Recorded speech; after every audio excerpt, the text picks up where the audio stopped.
Alright, mega love shout out mga kakabsat. Nako po mga kakabsat, ito kumpirmado na. Nakita ko na rin ito actually kay kabsat Alfred Mark Guzman. Ito pakinggan natin sa Attorney Enzo Recto. Kumpirmado na. Denied ang asylum ni Harry Roque na pugante sa Austria. Posibleng arestuhin na. Nakapaw! Wednesday! Ngayon na. Anong Wednesday na? Thursday na. Friday na bukas. Ng katiwalian at kasinungalingan, kakampi sa katotohanan at kabutihan.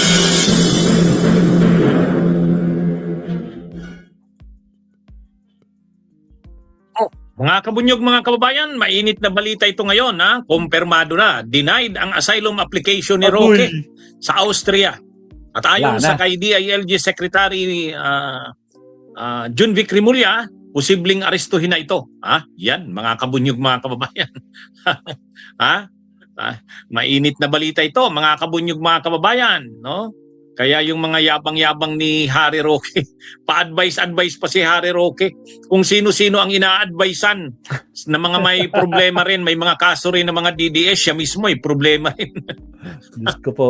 Ang ganang mag-advise ni Roque, kung makapag-advise sa iba, ina-advisean sila Mike Defensor, ina-advisean sila Marcoleta, ina-advisean sila Robin Padilla, siya rin nga may problema rin, tas advice ng advice, ano? Ha? Mga kabunyog, mga kababayan. Yan, si Harry Roque. Yan po ang mainit na balita ngayon. Sa interview kay SILG, Jun Vic Rimulya, Secretary of Interior and Local Government, Jun Vic Rimulya, kinumpirma nito na denied nga ang political asylum application ni Harry Roque sa bansang Austria. O yan, tingnan nyo mga kabunyog. Tingnan nyo yung in-screenshot ko na title sa taas. Ayan o. DILG, ayon sa DILG, Roque, denied ang asylum. Aarestuhin kapag may red notice na. Nakapaw. O yan po. Sa interview sa kanya, sa DZMM, in-interview si... hindi ko alam ang pangalan nito ni Buenafe, di ba? Buenafe itong host ng programa na yan sa DZMM. Ang in-interview ay itong si DILG Secretary Jun Vic Rimulya. Yan po ang title sa taas. DILG, Roque denied ang asylum. O yan ha, kaya hindi po tayo nag-iintriga. Nung nakaraang araw, lumabas na yung balita na yan. Kumalat na yan sa social media. May mga vloggers na nag-content na niyan, pero ako ayaw kong mag-content ng walang ayaw kong mag-content niyan na hindi ko kumpirmado. Nakakahiya naman sa inyo. Pero ngayon, dahil kinumpirma na ni DILG Secretary Jun Vic Rimulya na denied nga, denied yung kanyang asylum, Danny Buenafe, tama si minimalist. So ito na mga kabunyog, mga kababayan, si Harry Roque, nung mabalitaan niya na maglalabas na ng arrest warrant laban sa kanya sa Pilipinas, kasi ang kaso niya sa Pilipinas, non-bailable qualified human trafficking. Pareho ng kaso ni Kibuloy. Pareho ng kaso ni Kibuloy, qualified human trafficking. Kaya ang nangyari dito, mga kabunyog, mga kababayan, nang lalabas na yung arrest warrant sa kanya, tumakas na si Harry Roque. Tumakas na. Nagpapalitawid yan. Nag-Dubai yata yan. Nag-Dubai. Sandaling nag-Japan. Pagkatapos nung maaresto si Duterte, madala sa ICC, kala niya kukunin siyang abogado. Biglang pumunta ng The Hague sa the Netherlands. Live ito, kabunyog Rudy Manuel. Live po tayo. So, nang maaresto si Duterte, pumunta siya ng The Hague, akala niya kukunin siyang kasama sa defense team ni Duterte. Hindi naman Napahiya nga siya dyan. Ayaw sa kanya ni Kaufman. Saka may problema rin siya kasi siya mismo kailangan niya ring ayusin ang wanted din siya . Ang ginawa ni Roque, nag-apply doon sa nag-apply ng political asylum sa the Netherlands. Mayabang pa siya noon. Sabi niya, sigurado ako mag-grant itong asylum application ko sa the Netherlands. Kasi ang bansang the Netherlands, maluwag yan sa mga political asylum seekers. Ang yabang niya pa noon, mga kabunyog, mga kababayan. Pero, hindi. Ang ginawa ng the Netherlands, mabait pa nga yung the Netherlands sa kanya eh. Hindi naman siya pinabalik sa Pilipinas, pero sabi sa kanya, umalis ka na dito sa the Netherlands, denied yung political asylum mo, pero hindi ka namin ibabalik sa Pilipinas. Bumalik ka doon, pumunta ka doon sa bansa na nag-issue sa iyo ng visa. Yung nag-process ng kanyang Schengen visa, ang nag-process pala ng Schengen visa niya ay Austria. At doon siya unang pumasok.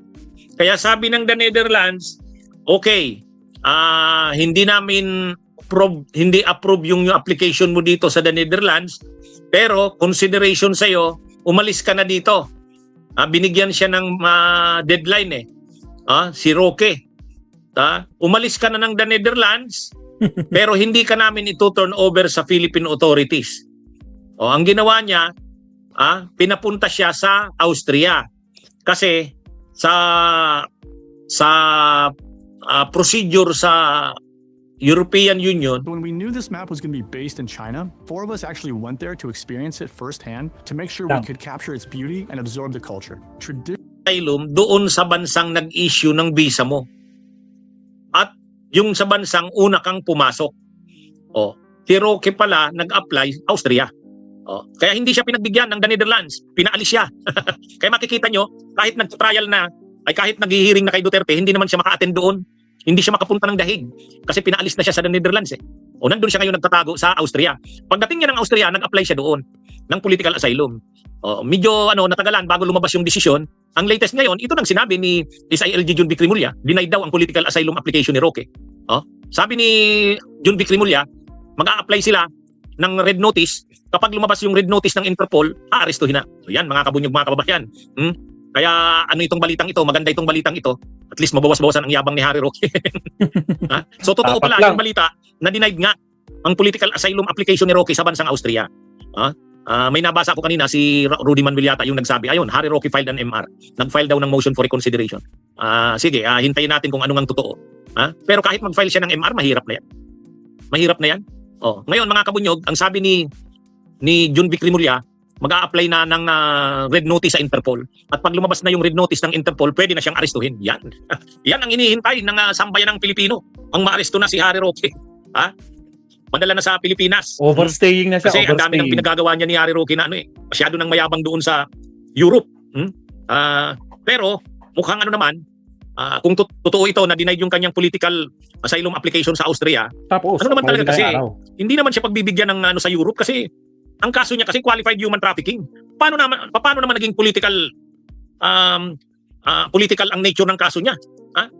Hindi naman political ang nature ng kaso niya.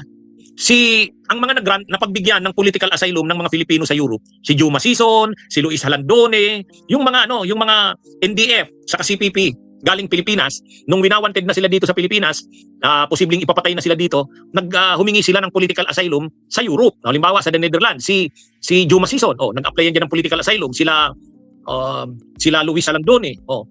Pero itong si Harry Roque, hindi naman political ang kaso niya. Ang kaso niya ay qualified human trafficking. Ang qualified human trafficking pa naman pagdating pa naman diyan sa Europe, yan? Mabigat yan pag qualified human trafficking. Kaya mga kabunyog, mga kababayan, maganda itong balita na to. Mayabang pati yan si Roque. Sabi ni Roque, tulad nitong kay Matibag, sabi ni Harry Roque, kala ko pa naman nasabog yung kay Matibag, ay kwitis lang naman pala. Ang yabang din, Ang yabang din. Sa totoo lang, kinakantsawan niya si Matibag kasi galit sila kay Matibag, sila Harry Roque.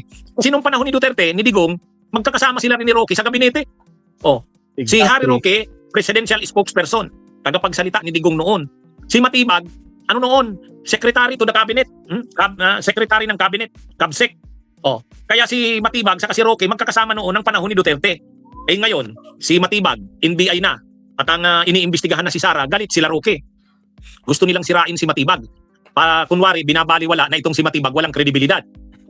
Kunwari, itong mga testimonya o mga binunyag ni Matibag, sinabi ni Matibag nang mag-appear siya sa impeachment court ay parang walang saysay.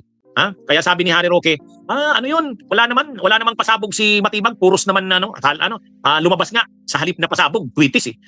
Ang yabang naman ni Harry Roque, pero ang totoo, alam niya, bilang abogado, alam niya na yung mga testimonya, mga sinabi, mga binunyag, mga pinaliwanag ni Matibag ay damaging kay Sara. Alam niya ni Harry Roque, nag-aano lang siya, in denial lang siya. In denial lang. Binamaliit yung weight o yung bigat, yung epekto ng testimonya ni Matibag. Kunwari si Harry Roque, sabi niya, hindi, tweetis lang yun, wala namang pasabog. Kaya, ang dito mga kabunyog, mga kababayan, si Roque, kinakantsawan si Matibag. Tweetis daw, wala naman daw bigat yung mga sinabi. Ano lang yun? Ano lang yun ni Roque? Propaganda lang yun. Pero bilang lawyer, alam niya, mabigat. Alam niya na yung defense, mahina. Mahina. Lahat na halos ng abogado nagsasabi, ang assessment nila, panalo yung prosecution doon sa round 1. Ang round 1, yung grave threat. Kaya, tapos si Harry Roque nagsasabi na wala daw, mahina daw yung testimonya ni Matibag. Ano yan mga kabunyog, mga kababayan? Ano lang yan ni Roque? In denial lang yan. Kunwari lang para palakasin yung kanilang mga supporters. Pinapalakas lang ni Roque ang loob ng mga DDS. Kaya kunwari sinasabi niya, wala namang mabigat na testimonya si Matibag, quitis lang naman ang ano. Sa totoo lang, ano niya lang yun. Palusot na lang yun ni Harry Roque. Pero sa kanya, bilang abogado, ini-evaluate niya yan, alam niya yan, talo yung defense. Hindi niya siyempre yan aaminin. Hindi niya yan aaminin kasi kailangan nilang palakasin ang loob ng mga DDS supporters. Kasi talo sila doon sa magagaling talaga yung abogado ng prosecution, pahiya yung mga sa defense. O siyempre si Harry Roque, magkukomentaryo, sasabihin niya wala, quitis yung kay Matibag. Mainit ang dugo nila Roque kay Matibag eh. Mainit ang dugo kasi kasamahan nila yan. Kasamahan nila yan dati sa panahon ni Duterte. Maraming nalalaman si Matibag sa kanila. Alam na alam ni Matibag ang weakness nila, mga Duterte at nila Harry Roque. Kaya yan mga kabunyog, mga kababayan. So yung sinasabi ni Harry Roque na tweetis, wala yon. Sa totoo nun, natataranta na ang kampo ni Sara. Paano sila babawi sa sunod na round? Kaya lang yung susunod kasing round tungkol sa confidential funds, mas mabigat yun. Yung susunod na round, tapos na yung grave threats. Ang susunod naman, confidential funds. Doon sa confidential funds, lalong mahuhubaran si Sara doon. Matindi yun yung confidential funds. Yan na yung mga Mary Grace Piatos eh. Diyan na rin mag-a-appear si Madriaga. O kaya wala. Yung sinasabi ni Harry Roque na panalo ang kampo ni Sara, linuloko niya ang sarili niya. Nangyayari sa Pilipinas, ayusin niyo muna yung problema niya. Tulad nito, denied ang political asylum niya. Si Harry Roque kasi kung makapag-advise, ina-advisean yung mga kasamahan niyang DDS na may mga kaso. Si Marcoleta, si Mike Defensor, si Roque, advice dito, advice doon. Ang problema, nag-a-advise siya mismo, may sarili ring problema, mabigat din ang problema niya eh. Qualified human trafficking. Kaya, mga kabunyog, mga kababayan. Land grabbing pa, land grabbing. Pag-usapan natin tungkol sa survey kay Sara Duterte. Pinagmamalaki ng Okay na yan, attorney. Maraming salamat, no? Okay na kasi ibang topic na yung kay Kan. So, mga kapsat, denied ang asylum ni Harry Roque. Guys, puntahan natin si Attorney Claire. Naka-live na siya. Ngayon lang. Countdown muna tayo.